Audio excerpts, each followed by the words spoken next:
যুক্তরাষ্ট্রের সাবেক president Donald ট্রাম্পের ওপর হামলার পর নিরাপত্তা বাহিনীর গুলিতে নিহত হয়েছেন সন্দেহভাজন হামলাকারী টমাস ম্যাথিউ ক্রুকস।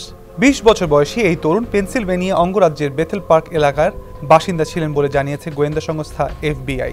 হামলার পেছনের কারণ খতিয়ে দেখছে তারা। পেনসিলভেনিয়া অঙ্গরাজ্যের ভোটারদের তালিকা থেকে জানা গেছে, ট্রাম্পের দল রিপাবলিকান পার্টিরই একজন নিবন্ধিত ভোটার ছিলেন ক্রুকস। আগামী ৫ নভেম্বর অনুষ্ঠেয় প্রেসিডেন্ট নির্বাচনে অংশ নিতে যাচ্ছেন ট্রাম্প। এই নির্বাচনে প্রথমবারের মতো ভোট দেওয়ার জন্য প্রাপ্তবয়স্ক হতেন ক্রুকস। হামলা চালানোর সময় তার হাতে AR-15 আধা স্বয়ংক্রিয় রাইফেল ছিল বলে মার্কিন বিভিন্ন সংবাদ মাধ্যমের খবরে বলা হয়েছে। বাটলার এলাকায় যেখানে ট্রাম্পের উপর হামলার ঘটনা ঘটেছে, সেখান থেকে প্রায় ১ ঘন্টার দূরত্বে বসবাস করতেন ক্রুকস। ২০২১ সালের যুক্তরাষ্ট্রের ফেডারেল নির্বাচন কমিশনের জমা দেওয়া নথি অনুযায়ী ক্রুকসের বয়স যখন ১৭ বছর, তখন অ্যাক্ট ব্লু নামে একটি সংগঠনে $15 অনুদান দিয়েছিলেন তিনি। এই সংগঠন বামপন্থী ও ডেমোক্রেটিক পার্টির রাজনীতিবিদদের জন্য তহবিল সংগ্রহ করে থাকে।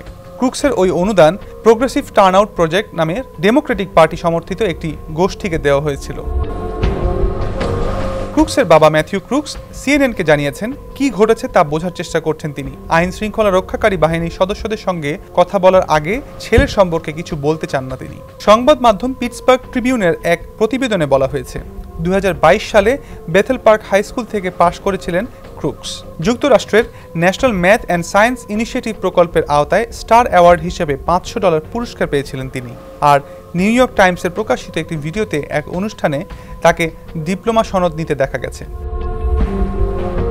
ক্রুকসের পরিচয় শনাক্তের বিষয়ে FBI কর্মকর্তা এক সংবাদ সম্মেলনে জানিয়েছেন, হামলাকারীর বায়োমেট্রিক তথ্য সম্পর্কে নিশ্চিত হতে তার DNA পরীক্ষা করা হচ্ছে। এছাড়া তার বিভিন্ন ছবিও খতিয়ে দেখা হচ্ছে।